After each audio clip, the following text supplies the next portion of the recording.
you start, you circle the board once for each player. Then we say, as friends we gather, hearts are true. As friends we gather, hearts are true. Spirits near we call to you. Spirits near we call to you. Is someone here with us?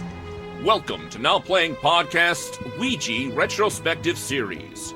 How are you even supposed to talk to someone using a board game? Part of our board game movie retrospective series. You guys want to play? Hosted by Arnie. Do not go seeking answers from the dead. Justin. You seem too cool for these kinds of things. And Stuart. I can't help it, I'm a picky bitch.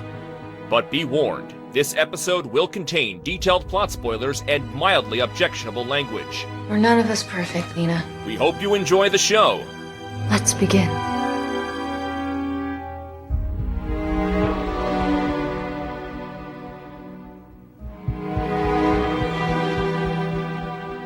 Today we're discussing Ouija, Origin of Evil, starring Elizabeth Reaser, Lulu Wilson, Annalise Brasso, Henry Thomas, directed by Mike Flanagan. Speak to me. I'm a vessel. I can help you. All right, I'm not a vessel, but I am a podcaster. This is Arnie.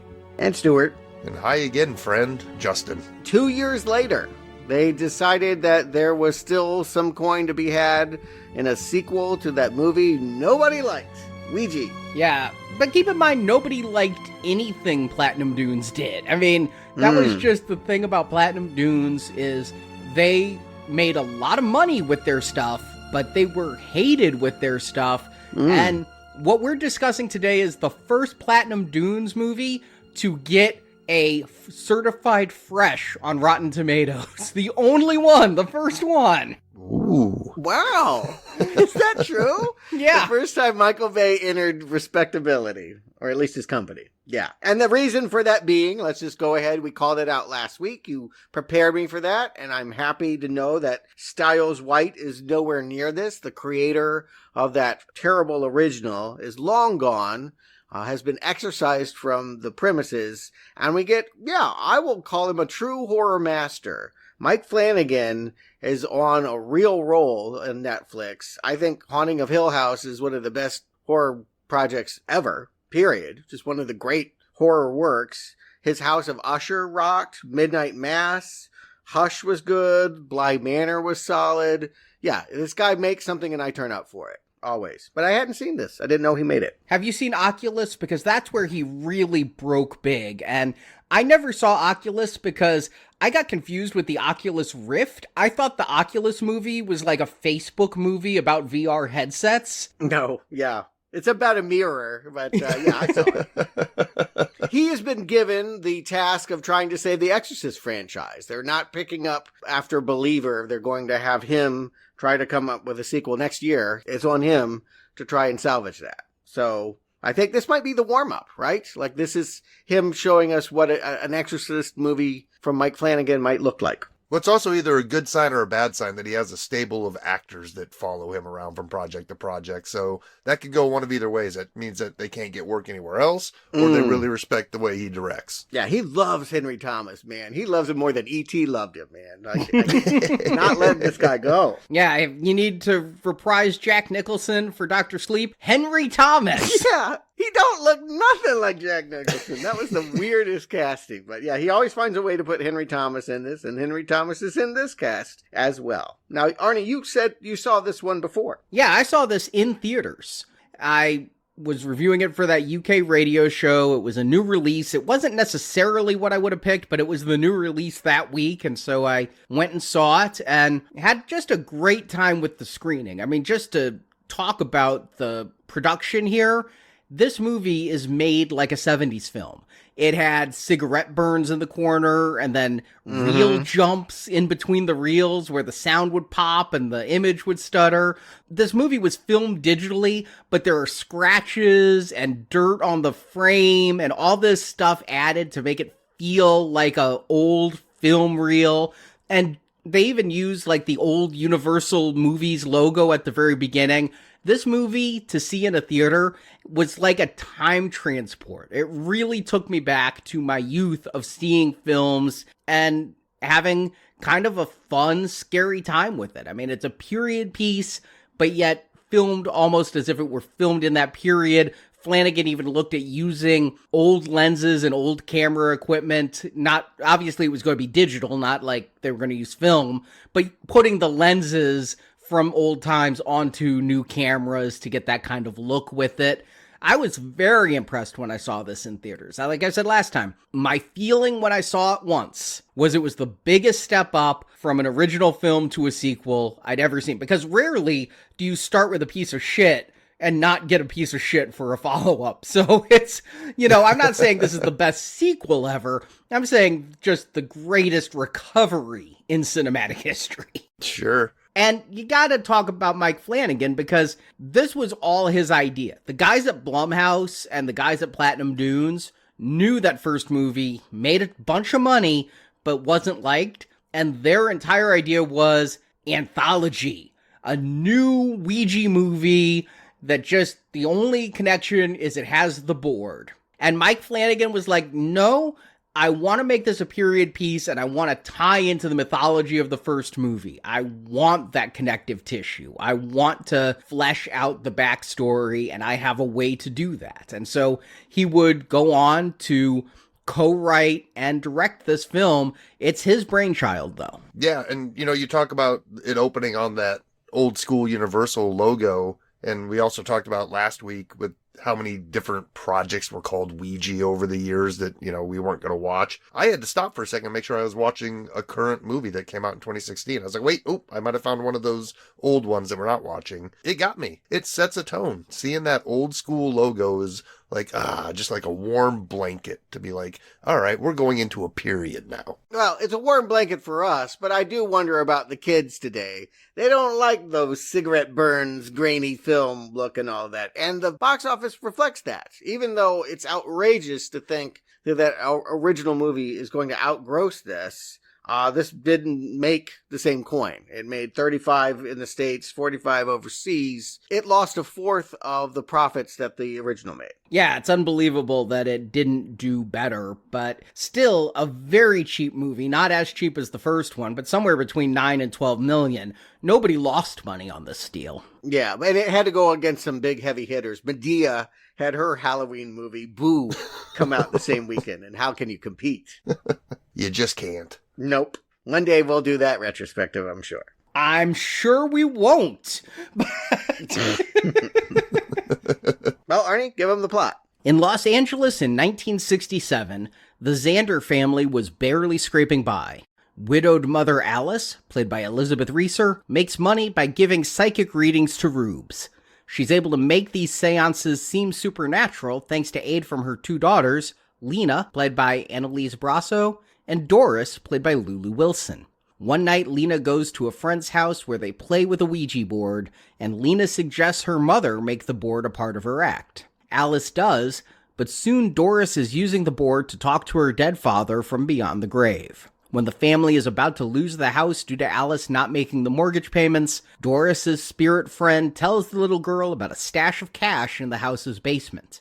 Alice is excited and starts to have Doris give the psychic readings to her customers, keeping the girl home from school in order to make more money with seemingly real conversations with the spirits. But Doris wasn't talking to her dead father, but rather a Nazi physician known as the Devil's Doctor due to the experiments he did on prisoners. That Nazi escaped to the United States and continued his experiments in the very home where the Xanders now live. The spirit of the Devil Doctor, played by Doug Jones, inhabits Doris fully. The little girl kills Lena's boyfriend Mikey, played by Parker Mack. Then she kills school principal Father Tom, played by Henry Thomas. Alice and Lena try to stop the girl, and Lena realizes she needs to sew Doris's mouth shut to stop the evil spirits. She does this, and Doris dies, her spirit now reunited with her father. But the evil inhabits Lena. The older girl stabs and kills Alice. Lena is then taken to a mental hospital, where she'll eventually become Lynn Shay, as credits roll. Yeah, and as we start, I would have guessed what, I guess, the Blumhouse people were thinking. We just tell another entirely different story. Even the name Origin of Evil, I wasn't getting prequel. I just figured with a new director, we're going in a new direction. it really, I would even say it was an unpleasant surprise to realize when we see that house again. I recognized it. It's Los Angeles, 1967, but I'm like, uh-oh, that's the same house. But I do want to call out, he's doing something out of continuity. When we learned about that house in the last movie, it was in newspaper articles surrounded by stories about the Korean War, which pegs that movie around like 51. Yeah. They're telling the family story again, but they're not so close to continuity that they care that they're going to directly tie to what was in that Google search. That whatever backstory data dump that crap was in the first movie. Yeah, and I'm perfectly okay with them fudging any of the backstory that first movie set up, you know? Oh shit, yeah. I'm mad they're even going there, because again, I don't want to think about that movie. It was horrible. But I do like this opening scene, and it is charming to see, a cast member that he uses often, Elizabeth Reaser. She was the mortician in the Hill House movie, and also had a role in Twilight. Here she is as, well, I could tell right away. She's a sham fortune teller trying to convince Mr. Browning and his daughter that he could talk to the dead wife. Mr. Browning, I immediately recognized. He's been in a lot of stuff. He was in Forrest Gump, but to me, he will always be Mike Seaver's principal from Growing Pains. Oh boy. Okay. I think what we learned here in this scene is, yes, they're scamming people, but they're doing it with the right intentions, right? We're not to look at this family as a bunch of gypsies that are just out to screw people over. I mean, actually, she refuses to take money for this first reading that we see. Yeah, help me parse that out, because that is a weird moment. I think we realize that early on there are things that are meant to be like, oh, the table is shaking, the candle is being blown out. And this is supposed to put the skeptic. Mr. Browning is there with his daughter, Jenny. And Jenny is the one being like, don't pay this woman. This is full of it. We are to share her opinion that something is wrong here as this man, tries to ask his 3 questions. He's granted 3 candles, 3 questions. If the candles stay lit, that means yes. There's no Ouija board yet. If they get blown out, it means no. And there is a deleted scene from later in the movie where we do see this daughter killing her father or choking him in a car. So what that would drive home is that the mother here is really trying to help this guy not get screwed over by his daughter and not take his money even, because that's what the daughter is trying to do. Although we'll find out that this was actually a decision made by Alice. Again, the medium woman who all we saw of her in the last one, she looked very different. It was a frumpy woman and like her hair in a bun and sort of the stereotypical librarian look. Nothing like this kind of soft mother hippie-ish Mother Earth kind of character that is, again, she could have answered either way. When the guy asks, should I mortgage my house and give all my money to my daughter and her fiance for some great investment? I mean, what's it to her? She could have said, yeah, sure, but she didn't like that woman. We don't like that Jenny. So, of course, we want to see that plan thwarted. Yeah, I mean, this is the standard opening where you're going to get empathy for your main character. They do some act to get the audience on their side, and the act here is not taking this poor man's money. And tell me why that is. Because Alice, I think I hear her later say she really does aspire to do this for real, even though she is totally a showman and is not believing that she ever in any moment contacts the Mary spirit. I think that she regrets upsetting this man so much. He leaves believing that his wife is angry at him because, I guess, the daughter, she has one daughter in the cabinet blowing out candles, and the other daughter comes in a little too forcefully in the black veil. Well, I see it that she really feels like she's performing a service, even though she might not be sensitive. She does feel like she's helping aggrieved people move on. Right? Yeah. Like, she's not doing this maliciously. Sure, she's making a couple bucks to keep her family house, but she's not doing it just as a pure scam. Yeah, I think that helps us, like, anytime you got con artists, that's a sticky line, right? Why should we like people that rip other people off? they've given us a good reason. And of course, there's another layer here. Part of what their sensitivity lies in the fact that they too have lost a loved one very recently. The father of the house, he's in all the pictures all over, but nowhere to be seen because Roger is dead. For mysterious reasons, he is gone, and the children would love to be able to talk to him. They don't want to pray to God. They want to pray to Roger. Yeah, this sets up a nice family unit. I mean, Flanagan is working within the parameters that were set up last time. 2 sisters and a mother. The mother is a psychic. This was all laid out last time. But like you say, not hewing too religiously to what was said before. And yeah, it's easy to like this family and not feel like they are just grifters who are out to make a buck and not very good at it, as we're going to find out. You know, they're not really getting the bills paid. Yeah, I mean, I thought the act was pretty convincing. It would have worked. Again, I thought that she had every right in the world to ask for that money. But again, she seems to hate the fact that the man left upset. She wants to comfort people, and she wants to comfort her girls as well. But yes, she is looking at a stack of bills and thinking, how am I going to pay for this? While her eldest daughter, who, again, was the one that I guess wasn't really into it, right? She's the one that wants to be normal. She wishes she wasn't in a family that talks to ghosts all the time. She would rather go sneak out and drink with friends. She doesn't want to perfect her act as a spirit. Yeah, she just reads as a typical teenage girl who's outgrowing,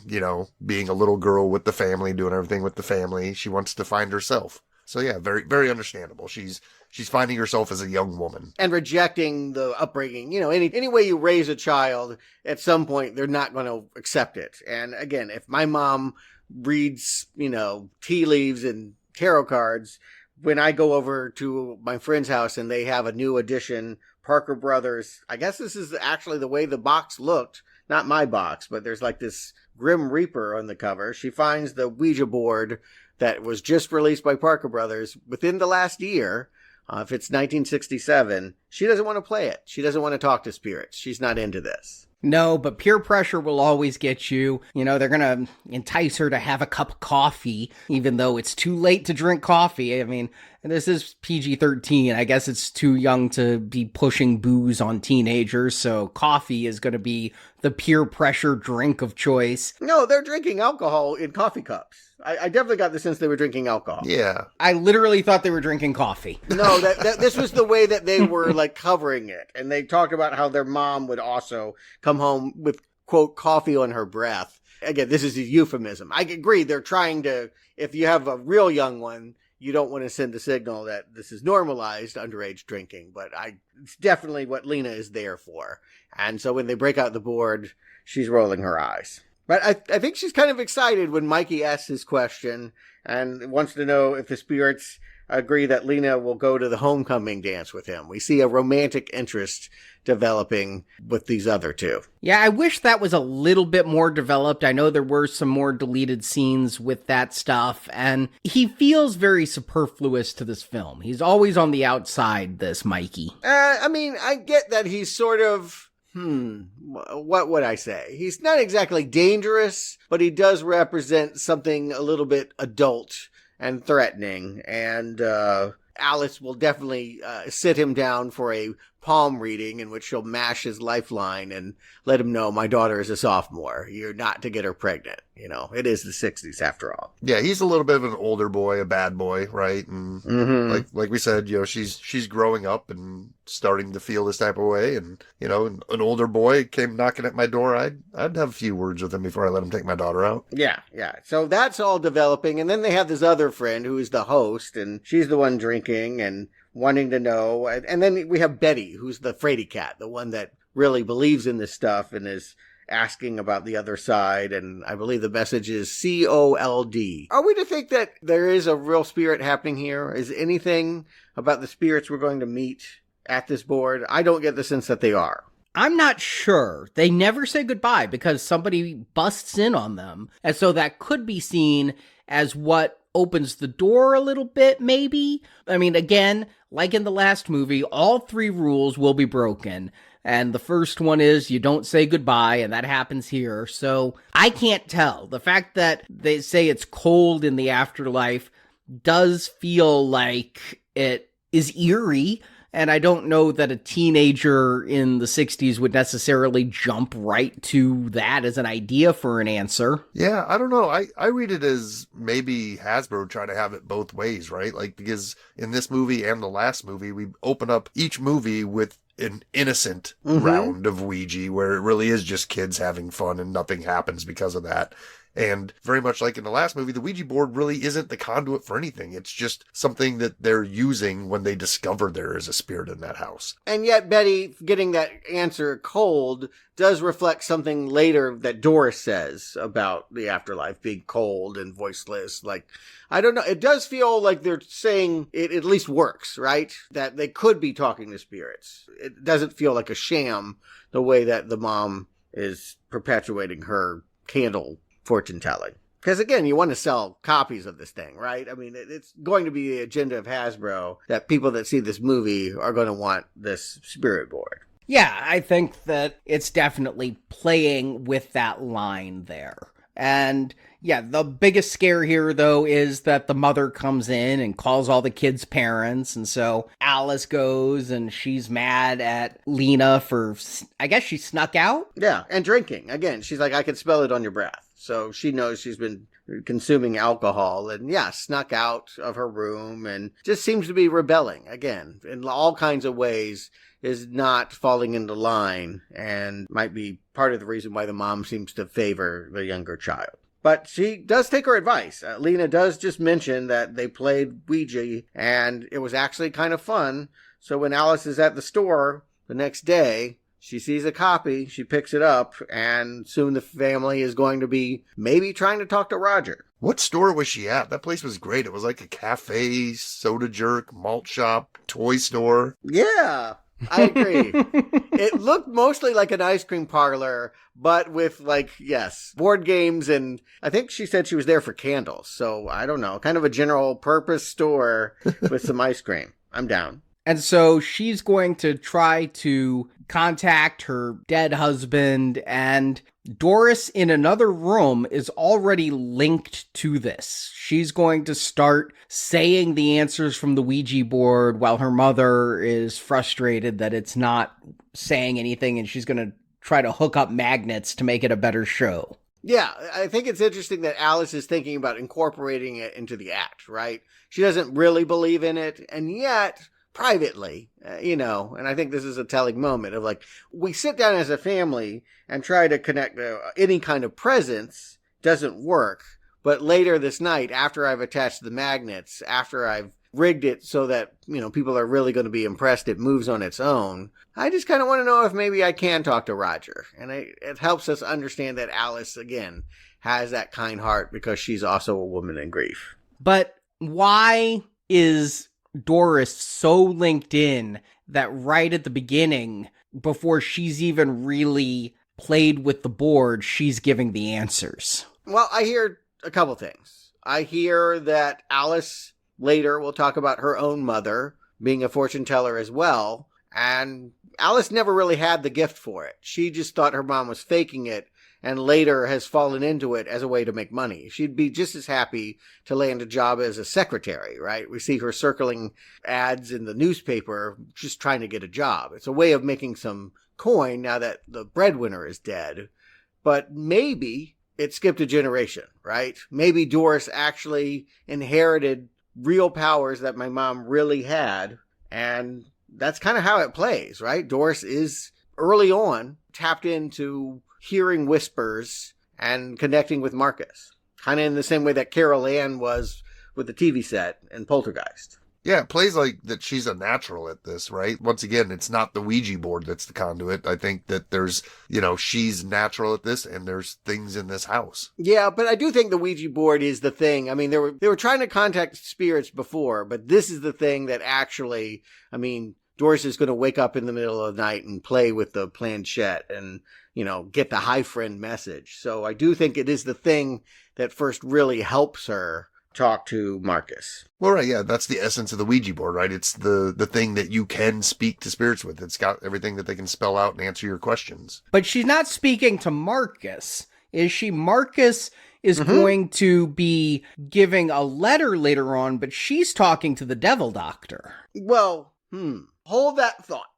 Hold that thought. I believe she's talking to Barkis. That's how she answers the question. When we see Alice downstairs asking who is the spirit, we cut to her upstairs by the sewing machine saying Marcus. And whether that's the devil doctor lying about it or whether Marcus has evil intent, we can talk about when we get more into his backstory. But the whole point that I'm trying to make is Doris really does seem to have a talent for it.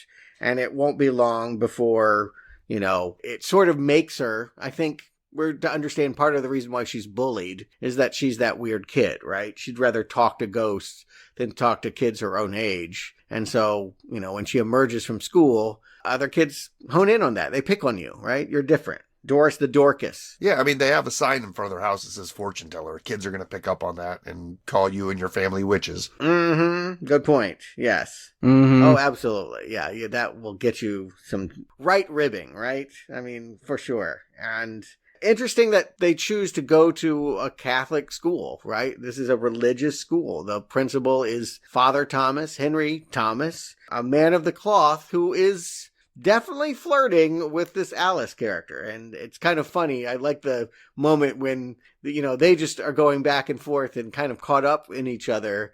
And when they see the reaction of some of the older girls watching them, that's when they realize, oh, wait, we are flirting. Oops.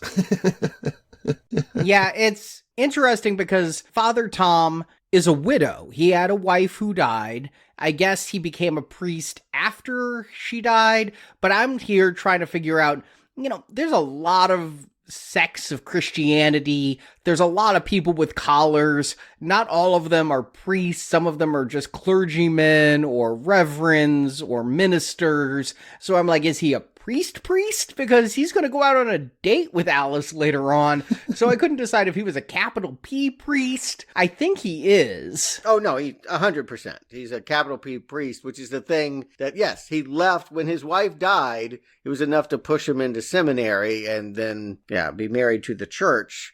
And so now, the impression I get is he's met a woman whose spirituality attracts him, but is different than his own. And of course, his religion's not going to let him take the flirting any further. That date you talk about, for him, that was just a way of trying to get her to talk about what she's doing with Doris. Right. And I just want to say somebody on this production definitely went to Catholic school. I mean, the setup here, they know that it's a priest. They have nuns in the background. They nailed Catholic school uniforms. I mean, I went to 8 years of Catholic school, and that looked exactly like what everybody wore to school every day. Again, I think Mike Flanagan's going to do well with The Exorcist. I predict it could be the best Exorcist movie since the first one, which wouldn't be hard, actually. But yes, I do suspect that those details come from him. And he's good with characters in general. I like that all his characters are haunted. I mean, when I think about Hill House, and even before they encounter the ghost in the house, they're living these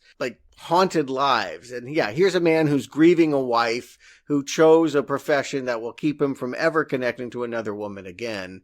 And now he's falling in love. That just feels like a nice, tragic character to explore. I think you guys have talked about him a little bit more and probably more familiar with his more recent work, but I haven't seen Henry Thomas in a few years. And when he first came on screen, I thought it was Osgood Perkins. I thought that was Anthony Perkins' son. I was like, oh, kind of a nod to, an old school movie. I could definitely see that. I just saw Osgood Perkins do a Q&A the other day. He also looks a lot like, Osgood looks a lot like Bill Hader. Oh yeah, I can see that. They all three of those guys kind of come from the same mold a little bit. And just to bring it full circle, Henry Thomas was in Psycho 4 and playing the young Norman Reedus. So, Well, at any rate, I like the introduction of a priest character here. It does make it feel, once again, of a period piece. You think The Exorcist. You get a priest in here as one of your main characters. You're getting into some spooky territory. Yeah, and I'm thinking a little bit about Poltergeist too, which was more 80s, but, it was a hippie family. And I like the idea that this little blonde girl, at first, she thinks she's doing good. When they come home and there's a foreclosure notice on the door, she's just going to go talk to Dad about it. Dad will know what to do, and I finally have the means to talk to him. I think, that's the thing that the Ouija board has opened up. Before I had to just clasp my hands at bedtime and think that, he was listening to me up in heaven, and now he can talk back to me and tell me, yeah, there's a whole bunch of money in the basement. I love this shot. There's so many shots in this movie I like. They're doing a lot of split diopter stuff early on with the seance. You see Alice in the foreground and the candle in the background. They're going to do that trick several times. But here, you get Alice and Lena talking on the front doorstep about what's going to happen if we have to move. And just in the background, the front door is open, and you see little Doris just walk away from the door down in the basement and then come back with a big thing of money. I just love the framing of that shot. There's humor in this movie. It's subtle, but it's very fun. Yeah, and in Poltergeist, at first they didn't want to believe that their house had spirits, and there was the whole thing about marking the things on the kitchen floor and sliding across. It's kind of fun to think, oh, we have a way of talking to Dad. And for a minute there, I think, she asked about, when I told you I was pregnant, where were you? It's a question that only her husband should know the answer to. When the Ouija board says shower, she believes it's working. Like, she's convinced this is not an evil spirit.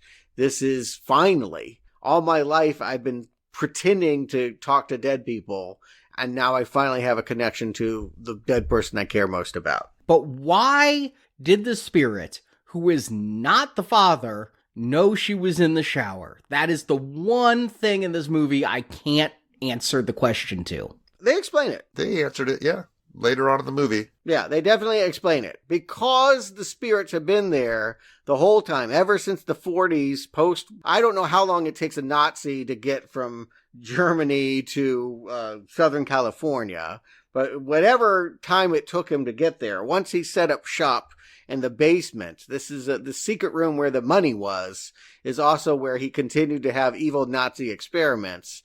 All those spirits saw everyone that lived in the house. And so if there was an exchange between a husband and wife talking about a pregnancy in the shower, they were there watching. Oh, okay. I didn't catch that bit. Lena explains it later on when they're kind of putting things together. It was kind of a quick drop line. Yeah, well, I think the piece comes together. Yeah. And again, I just like these moments about, like, this is where Alice really is like, I get her hope. Again, the tragedy. Again, the hauntingness. I feel like such a sham inside, but I really wish I had this gift. And now my daughter might really actually have this gift, and I'm going to push her like a lot of moms do. They push their children into, a profession too early, and all of a sudden this girl is staying home from school and working herself to death, talking in the voices of dead people. But at the same time, it seems like she's happy doing it. It's not like she's being tortured by this. Kind of, except, like, she'll say, like, when some widow comes to talk about her husband, she'll answer in that old man voice and be like, my throat tickles. And I think talking in this way, like, ends up giving her the neck pain that she's going to be suffering from for much of the middle of the movie. The little girl is just always talking about cricks in her neck.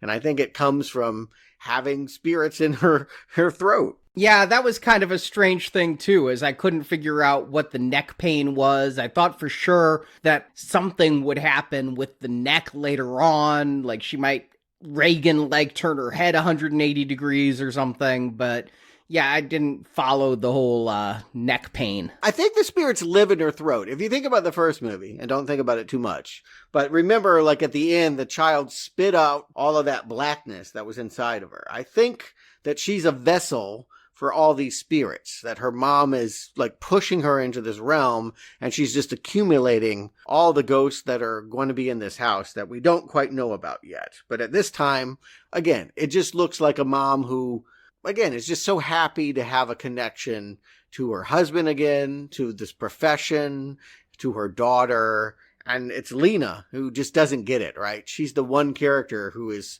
creeped out by it, doesn't like it, can't quite put her finger on why it feels wrong, but isn't rejoicing in the way that Alice and Doris are. Well, I'll say the neck pain, I think, is where the demon doctor is starting to be introduced here. He hasn't fully taken over Doris yet, but I think he's starting to poke around the edges. And I also think Lena is starting to realize that she's slowly changing, and that's her that's her backing away and not being able to put her finger on what's going on yet. Yeah, at one point, her doll, I think, this is a total sibling thing. Like, who cares about this damn doll?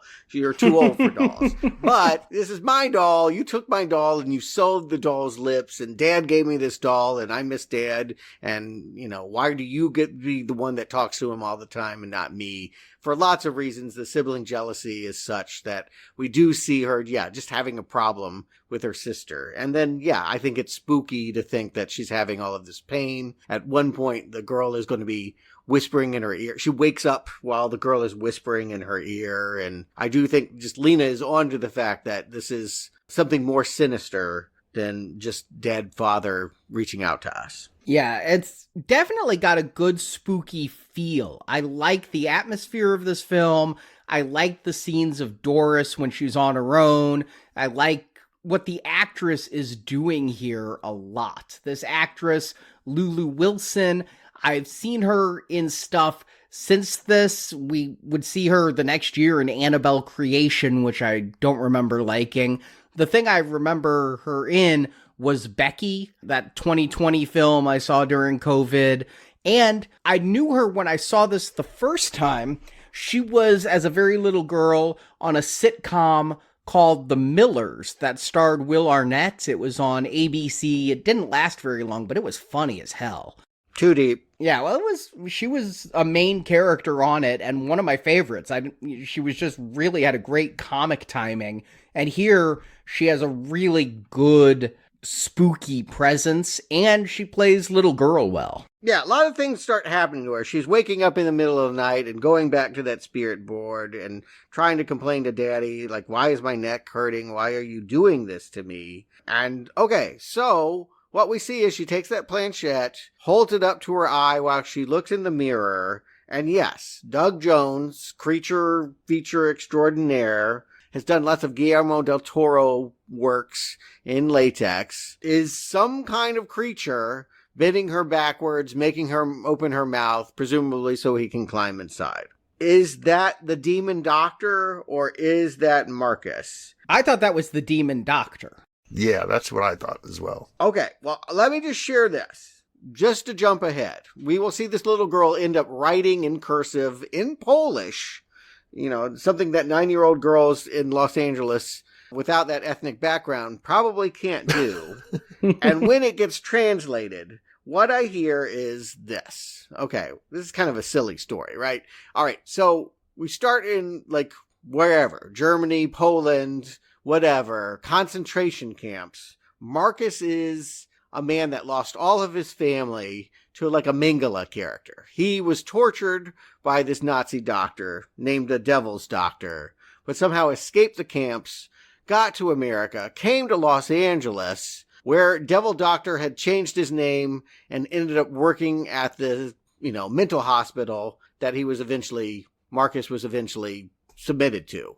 And for reasons that are a little nebulous, Demon Doctor decided to take some of his patients, including Marcus, to the basement of this house. He owned this house? Yeah, I think he lived in that house. Okay, so this is Demon Doctor's house, and he created the secret room in the basement so he could continue to do Nazi experiments. And what I heard him say was Marcus wrote in the pages that he remembers dying, and then he remembers having inhuman things take him into a voiceless, insane, cold, dark.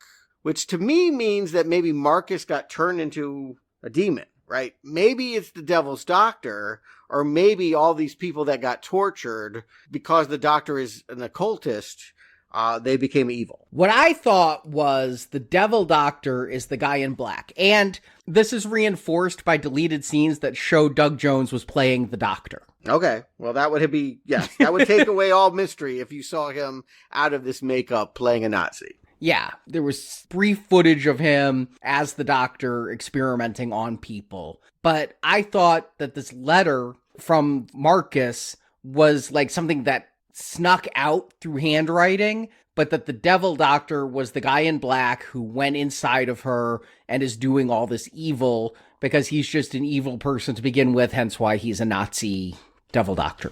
But there are other spirits inside her. Again, that she's a host, a vessel for all of it. And I have to believe that a lot of these tortured people didn't want to turn evil or have evil intent, but were made to be so because of him. So the relationship isn't totally clear. It's a little silly. I'll be honest.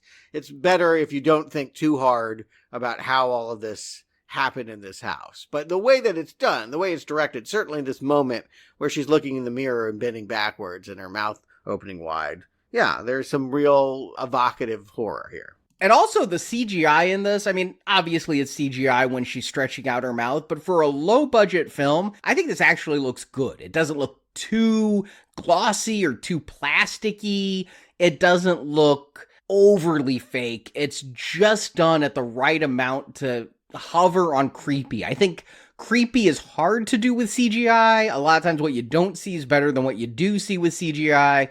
And here, I think it's done really well. They keep the shots brief enough, too, that they keeps it creepy, right? Like, I feel like a lot of modern movies like to show the monster and then, like, we dwell on it. And it's just like, it demystifies it whenever you see it for too long. Yeah. Yeah, well, the creepy monster really is Doris at this point. She really starts acting bad. Like, there's this moment where she's standing on the hopscotch board, and the classmates, of course, they're going to pick on her. They've been picking on her. But one guy's got a slingshot, and he ends up turning it in his own face, close range. Well, again, I like the way it's shot, that people just go running. We never see what his face looks like. We can only imagine. But she's looking like Damien there when she turns around and stares at him. Yeah, that's a fun scene. Just that look on her face. And yeah, this kid so deserved it. Yeah. But did Mikey deserve it? I mean, yes, he snuck over while Mom was going out on her date with the priest. Mikey came over and kissed Lena in her bedroom and is, they're going to go to the homecoming dance. He is getting serious. On the way out, though, I would never come back to this house again. I can honestly say that if the little sister graphically described to me how I might be asphyxiated and strangled, peace out. It is a great speech, though. It is, again, this little girl is such a good actress. I found out in the commentary, this is what all the actresses had to do for their audition. This was their little audition monologue. You got to be able to be scary. Yeah, I guess that's important. Yes. Apparently, all the other little girls tried to do it scary. But this little girl did it like chipper scary instead of ominous scary. And immediately, Flanagan's like, she got the role. Yeah. But she's watching test patterns. Again, it makes me think of Poltergeist, that like she's watching TV when TV's not on anymore. And just that her way of communing with these spirits. And she's whispering in her sister's ear at night and getting the white eyes and not wanting to go to school. That part I understand. But like just generally, yes, she's becoming the monster. Yeah, I think at this point she fully is the monster, right? Like, I think Doris is now gone. Yeah. It's certainly like... And Alice can't see it, which is part of the tragedy, is that she thinks she's helped her daughter by becoming this, spirit conduit, and is trying to tell Father Thomas at dinner that, no, come over. She'll give a reading and she'll talk to your dead wife, which I love his reaction to that. Like, first he's like appalled, and then he's like, well, maybe, like it opens up a lot, right? That this man of the cloth is going to step into this occult realm and try to connect to a woman before he was a priest. Yeah, and because they had that date, he's already going outside the rules a little bit with her, so why not go to a seance with her? And speaking of exorcists, I just want to call out, they do the shot, right? The famous Max von Sydow going to Reagan's house and staring up at the window. They do their own version of that. When he arrives at the house, he's holding the bag, and it doesn't quite look the same, but again, you get the reference, and you know what he's going for when Henry Thomas steps in to have this seance. Yeah, the two films Flanagan was really trying to intentionally reference was, of course, The Exorcist, and then a George C. Scott movie I haven't seen called The Changeling. Oh, yeah. Oh, okay. Yeah. Yep. I thought I caught a little bit of Rosemary's Baby vibe in here as well, but... 60s horror, right? Yeah. Sure. That's one of them, for sure. But, yeah, the scene is cool. Yeah, this seance is cool, and I enjoy where they're going with it. And I was almost getting a little afraid that we were going to find out that Father Tom murdered his wife. It almost felt like something ominous was coming. Oh. Something was about to be revealed, but it didn't go that way. Yeah, you're right. There is a secret there. It didn't occur to me that that would be really dark, but you could have gone that way if you wanted. I felt like if this were a miniseries and not a 90-minute movie, you could probably do that, right? You could explore all the darkness of all these characters that come for readings, but no, he's just trying to test this child and see what she knows. Do you know my wife's middle name? And she knows what's the name in his mind, but he's thinking of another name than his wife's name. So she's proving that she has power, but also proving that she's not his wife. Yeah, which is interesting that she can be a mind reader, but also not such a good mind reader that she doesn't know when all three huddle into a bedroom to presumably talk about Lena not doing well in school, that they're all going to talk about her and the devil doctor and the Polish letter. Oh, she knows. That child knows what they're up to. I mean, everyone knows when we got to talk upstairs and you're not invited. Yeah, you just watch the test pattern again and you'll be fine. She knows very well, but I think she also may know that Mikey's coming over, and this gives her an opportunity to torment him further. She's going to tell him all about the treasure in the basement that he's heard so much about. And when he's reaching in there, he's not going to find more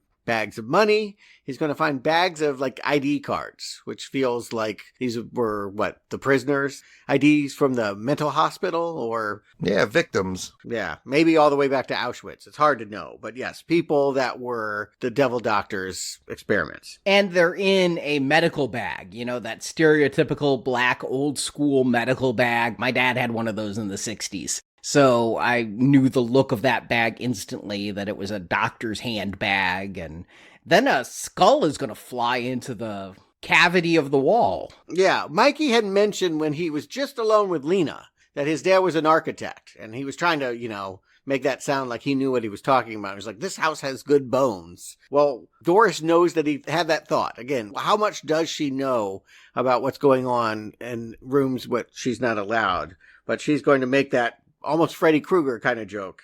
You were right about this house having good bones. And suddenly we find out, yes, in fact, all of these tortured victims are in the walls, making noise, their remains laying everywhere, and his eyes are going to go white. He is going to have the death scene that kicked off the first movie, that hanging in the stairwell. Yeah, once again, what are they hanging from in this hallway? That lamp is there in this movie, and he's behind it. So there must be just a spare hanging hook in this house. Yeah, the noose hook, Yep.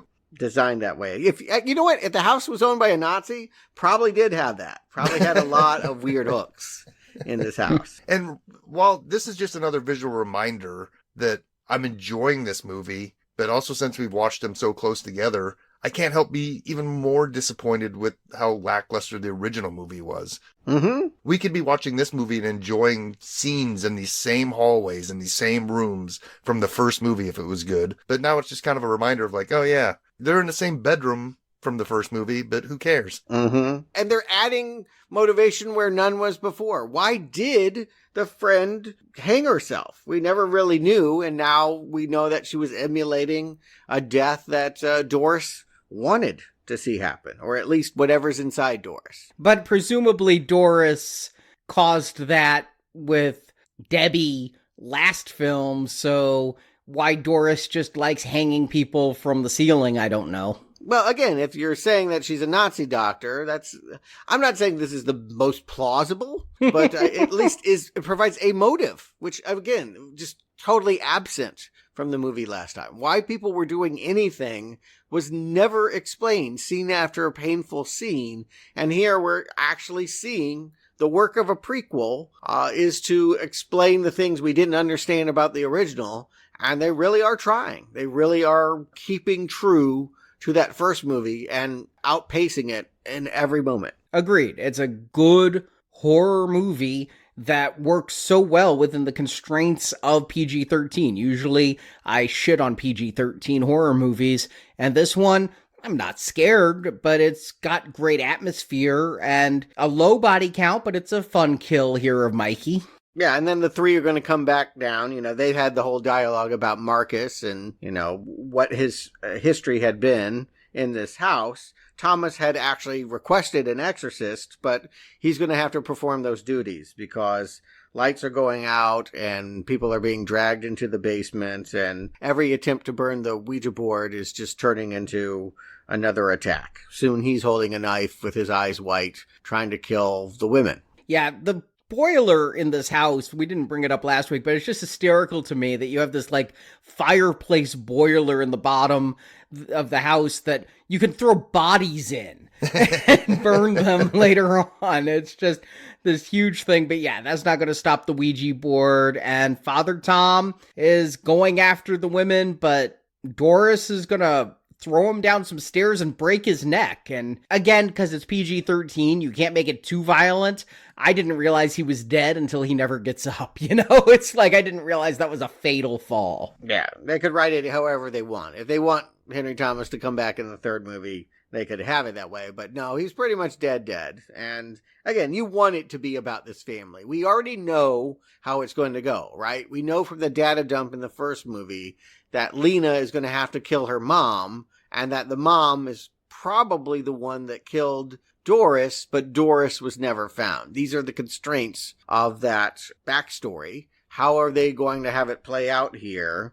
Well, mom's going to be chained in the basement, and daughter is going to be saved by dad. We'll have Roger reappear, and maybe it's just her imagination, but he sort of collects her, helps her realize that sewing that doll's lips is what she needs to do to her sister. Yeah, I always thought it was Doris who tortured the doll and sewed the lip shut, or Doris said she didn't do it, but I thought maybe the spirit possessed Doris to do it, but we're going to find out, no, it's the ghost of the dad who sewed the doll's mouth shut as a way of saying, you need to do this to your sister.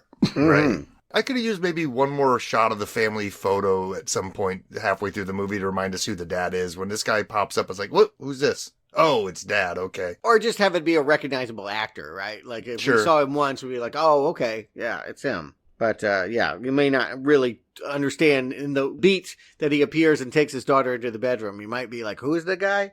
But yes, Dad is been working behind the scenes. It hasn't been Marcus and Devil Doctor this whole time. He really was there too. He's trapped in the house. Again, we don't know how he died. Did he die here? I don't quite know. But anyway, he's putting Lena on the path. It's kind of convenient, like Debbie showing up at the end of the last movie. Mm-hmm. We just want to have good ghosts to go with bad ghosts. And there was a little Patrick Swayze ghost here. Mm-hmm. And from what I understand, Hasbro didn't enforce anything or say you can't do anything, but they also had ideas of ways, you know, that might market the Ouija board a little better. Maybe you want to say, hey, the Ouija board can talk to good people. If you go buy this Hasbro product, it's not going to just kill you and your friends. Maybe you'll talk to your dead dad. Yeah. Yeah. Again, if you're thinking about the appeal, yes. I mean, kids want to talk to dead things. And if you have a dead loved one, then yeah, I imagine the need to believe that it could connect you is important. Put that on the box. I don't think anyone's going to get dewy-eyed in this moment. It is just kind of a cheesy convenience that Lena is now just empowered to go take this big fish hook and just start, you know, sewing up her sister as she's screaming in this climax in the basement. How does Doris die? You know, there's a lot of spirits that come out of the ground while Doris's mouth is being sewn up. And there was this evil eye of Sauron in Doris's mouth. In her throat. Yeah. And, like, Lena gets thrown across the room by all of these spirits that are all, they're just black humanoid shapes. They're all the tortured people, though, right? They're all the spirits in the wall that have been perverted, which again makes me think that Marcus could be doing evil things inside this girl. Maybe, but what we see is Lena is thrown across the room and Doris then stands up and she's dead. So something happened here. The spirit of Doris, the true Doris, not the infested Doris, is now going off with her father into the afterlife, and Lena's left there with the corpse of the little girl. So we gotta have kind of a happy ending here. We gotta do that thing, but also the girl is dead with her mouth sewn shut. And mom's gotta die too. I mean, at one point we have Alice tied, chained up, and We wonder how this is all going to work, because we know that Lena was the one that's supposed to get her. Lena does end up possessed, and that's a twist that maybe you see coming or not, but it's still kind of impactful when daughter stabs mom. Yeah, this right here is where now I'm wishing that they weren't being a prequel to anything else, because all of a sudden a crappy movie is dictating where these chess pieces need to end up, right? Like, it would have been a little bit more fun not knowing where the last movie ended and put these people. Mm-hmm. And I still don't know why Doris is never found, but whatever. Again, let's not try to connect too hard to that, crappy movie. And well, I think there's something here. I mean, the devil, spirit, doctor, whatever, possessed Lena to kill her mom, which is very convenient because Lena was not helpful in the last movie, but she didn't seem possessed of an evil spirit, and she doesn't even seem possessed of an evil spirit when this movie ends necessarily. She communes with him, though. I mean, that's the thing, is that she will see that she even has her own version of a Ouija board underneath the carpet in her padded cell. Right. So she's possessed. I'm thinking the reason the body's never found is because possessed Lena buried Doris's body in that secret room before the cops came. And drug mom's body out, right? Yeah. His mom died in that room as well. So she kind of staged a scene to some degree. Yeah. They're doing their best to make a terrible movie's backstory have some emotional weight here. But I don't really care about this ending, because this ending's trying too hard to bring it back to Lynn Shay and all that stuff that I would rather not remember. But that Lena is now committed to an insane asylum. That's not Dr. Devil attending to her, right? There's just some, every mental health doctor has got to be seen as some kind of nefarious figure. He is freaked out that he thinks he sees his patient playing with the dead girl, but she's coming up on the ceiling behind him. I don't know. It's cheap. Yeah, that's not the Devil Doctor. That's not Doug Jones, the actor. I looked up this guy because he looked a little familiar to me. It's a different performer, but yes, especially in the 60s, shrinks are evil. Yeah, I don't know. It's some kind of ending, right? To have the creature attack a guy that's climbing on the ceiling. It's a jump scare. I don't know that it means much to me, but the movie's already kind of emotionally peaked, but it will eventually, follow the credits to the end. They actually called Lynn Shay back to do a cameo in a wheelchair. I absolutely love the behind-the-scenes story of this. The original ending was that we see Lena outside the house, and then we go to Lynn Shay at the insane asylum. We didn't see Lena at the insane asylum. That was picked up in reshoots. Apparently not enough people had seen the original Ouija, because people walked out of the theater and went, it's going to cross over with Insidious! Yes. That's why Lynn Shay is here! And it really confused audience members, thinking that this was an Insidious reference. And so they're like, okay, we need to give Lena her own ending with the younger actress, and we will move the Lynn Shay thing to after the credits so that we don't confuse people. Right, yeah. Of course, no one would remember a Ouija 2 years later, or that Lynn Shay had anything to do with it. So as friends we gather, hearts are true, spirits near, we call to you to see, do you recommend Ouija, Origin of Evil? Justin. When I saw both Ouija movies on the schedule, I pretty much thought we were in for it. I was like, oh, great, these are going to be crap. And then sat down and watched the first one. I was like, yep, we're in for some crap. And then, wow, what a turnaround. It is absolutely shocking to see a movie being made, a prequel being made of a movie that just was garbage. And I'll say it, I think they hit it out of the park with this. I mean, I think they fumbled the ending a little bit because I think they felt like they had their hands tied, right? Like they had to keep these pieces set up in a certain way to tie to that other movie for whatever reason. But they were unshackled enough to tell a good story. They changed the time frame. That first movie, they were telling us this was the 40s or the 50s. Well, they went with this late 60s. I think that's a better time frame to go with. It feels more in the beginning of the American horror genre, right? Like that's the time period I think of when I'm thinking of creepy stories. And I really like what they did here stylistically. Arnie, you already mentioned they got the little Mickeys in the corner for changing the reels, and they added the film grain and the original Universal Pictures logo up front. It just sets a tone that tells you that this movie is going to be different, and it got my hopes up early in the movie, and I feel like it delivered. I couldn't have asked for much more out of a sequel to a movie that I hated. So from that aspect, it's crazy, but how do you go ahead and recommend the sequel to a bad movie? But here we are. I think it's a first for me. Stuart. I can think of a few. Star Trek. I know it's unpopular, but I didn't like the first Evil Dead. There have been times where I went, nope, on that first one, and then the second one totally won me over. I'm just surprised that Mike Flanagan was willing to polish this turd that was a Ouija, like, God bless him, because he took a project that was just in shambles, that barely had a story to build a prequel on, a foundation of rotten teenagers with nothing interesting about them, getting white eyes and dying for no discernible reason. I couldn't have cared less how they got there or why Lin Shaye was in the mental hospital. I wanted the filmmakers put there.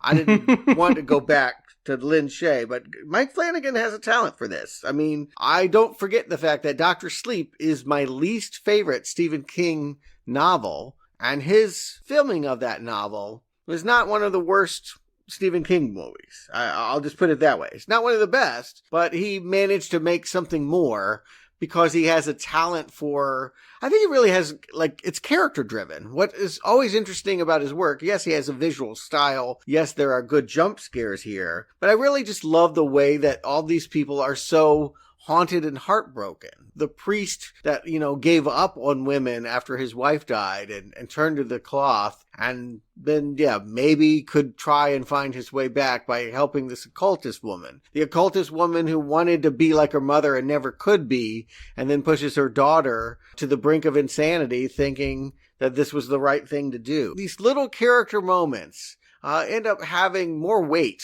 than you really would expect, and I think that is his gift here.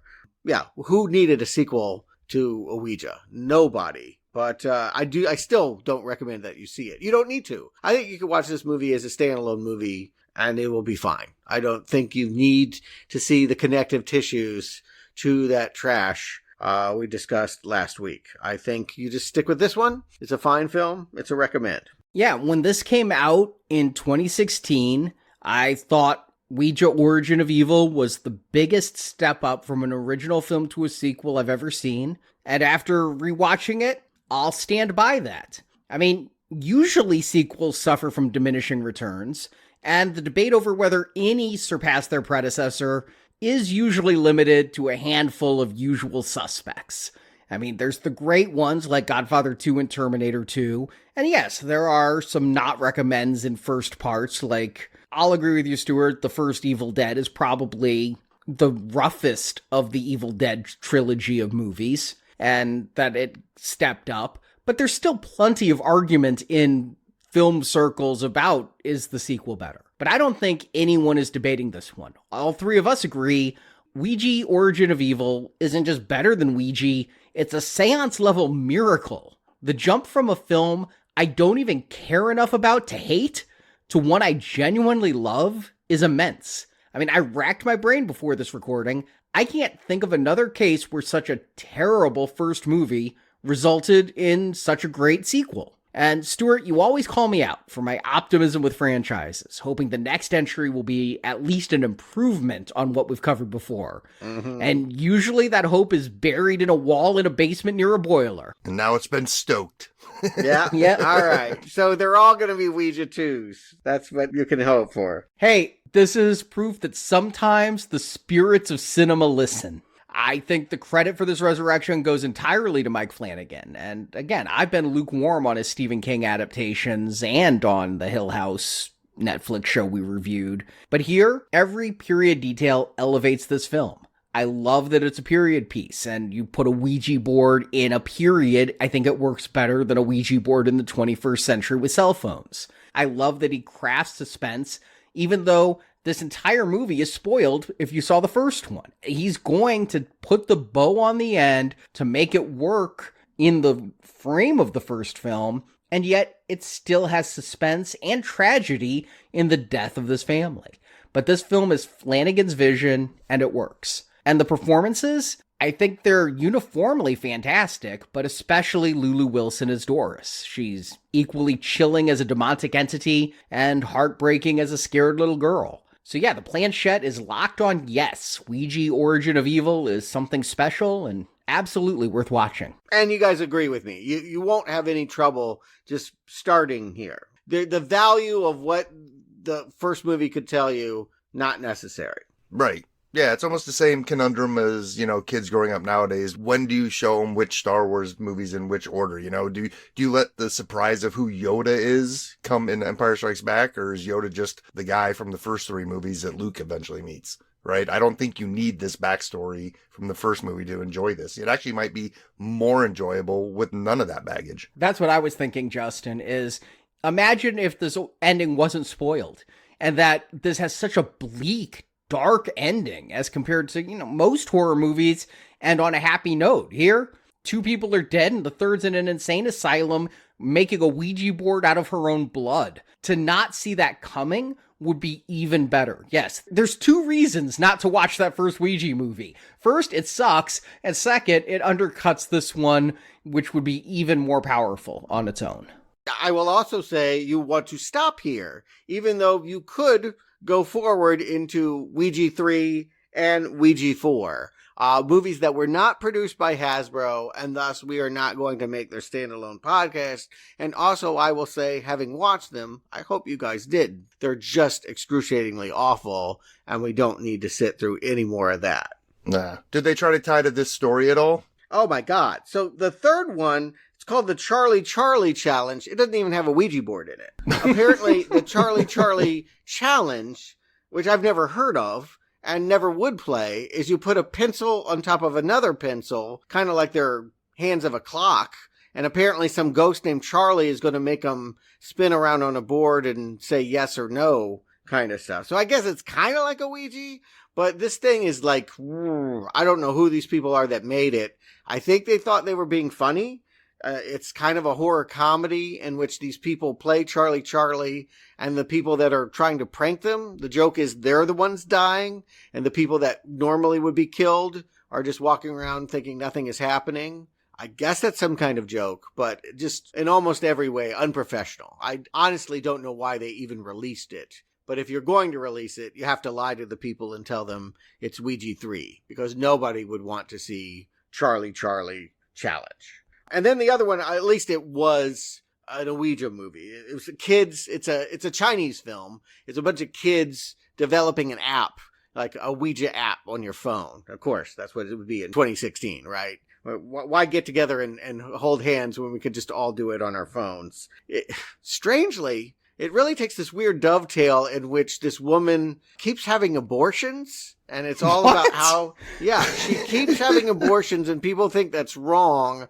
And in the end, she decides to keep the baby, and the spirit that they contacted on the Ouija board that killed all of her friends developing the app, like she looks in the ultrasound and like she's giving birth to the spirit or something. I don't know what they were going for with it. It was not intended as Ouija. It was called Are You Here in China. And then when Blumhouse got the rights to it, they're like, can we squeeze another dime out of this? Ouija 4. Yeah, that's not even an American film. And the third one, I don't even think Blumhouse had any relation with. I think it was like some of those Italian sequels to movies. Okay. Well, just say Ouija 3, and we're not saying it's necessarily that Ouija. Yeah, Hasbro is not involved, so thus we can very much clearly delineate not connected to these movies, and they're really not. And they're really awful. Like the first one was bad enough, but the first movie's better than either a Ouija 3 or Ouija 4. And I guess had been some talk.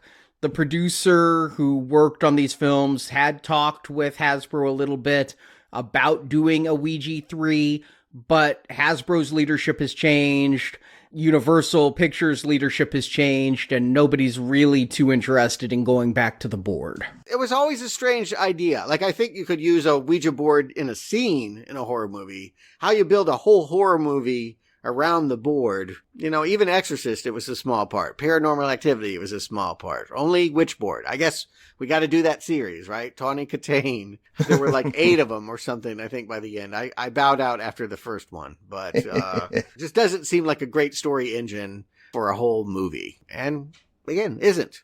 With the exception of that second film, Ouija's have been some pretty terrible films. The worst board game movie ever made so far. Yeah. Oh, come on. So much more competent than Battleship. No. Oh, no. I would rather watch Battleship any day than that Ouija 2014. But we're not done with it. We're moving on to role-playing games. And that means we're headed back to the 80s where, okay, it's not Dungeons and Dragons yet.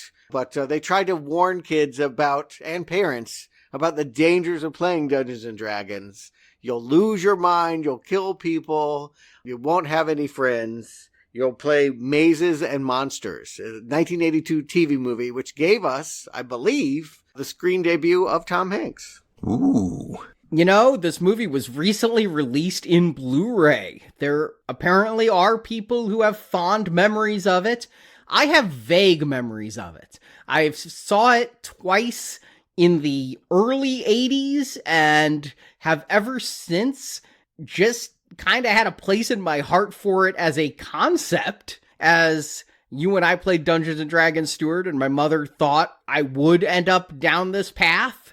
Yes. So it's worth just underlining there were really concerned parents in the 80s that really thought that, yes, role-playing games would lead to psychosis and homicide. And, well, it will for Tom Hanks. I'll just leave it at that. We'll talk about that movie next week. And in the meantime, if we're talking about bad movies, there ain't one worse darling than Showgirls. This Friday for patrons, we're going to the mother of all so bad it's good movies. The 1995 Paul Verhoeven Showgirls. Because we love you, March patrons. Yes, it is one of 2 bonus reviews for March patrons. Our first ever exclusive retrospective series just for monthly patrons of $10 or more. Showgirls this Friday. Next Friday, did you even know there was a sequel? But we're covering it too. Yeah, like the Charlie Charlie challenge. It's like, where did this come from? Pennies from Heaven with an apostrophe S. Something tells me it's not coming from heaven. So you can hear those and over 100 other exclusive bonus reviews by being a $10 a month patron on Apple, Spotify, Podbean, or Patreon. And thank you for your support. We really hope you can just tuck a buck and join us for Showgirls this Friday. Or tuck a 10 spot. Make it hail at the podcast. Make it rain on us. So thank you for your support. Justin Stewart, thank you for joining me. And now it's time to pick up the pieces and go home.